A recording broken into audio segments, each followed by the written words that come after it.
Ipinamalas naman ng Philippine Dragon Boat Team ang tapang at galing na mga Pinoy matapos humakot ng kabuang 8 medalya sa katatapos lamang na 2025 ICF Dragon Boat World Cup. Sa makasaysayang laban, 6 na gintong medalya ang naiuwi ng koponan mula po yan sa mga sumusunod na kategorya.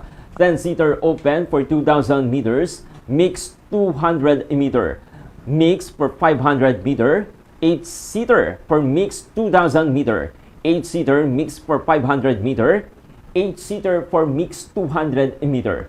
Hindi rin nagpahuli sa ibang kategorya kung saan isang silver medal naman ang nasungkit sa 8-seater open 2,000 meter, habang isang bronze medal naman ang nakuha sa 10-seater men 500 meters. Muli pinatunayan po ng ating mga atleta na hindi lang lakas kundi disiplina, determinasyon at teamwork ang puhunan sa mga world competition.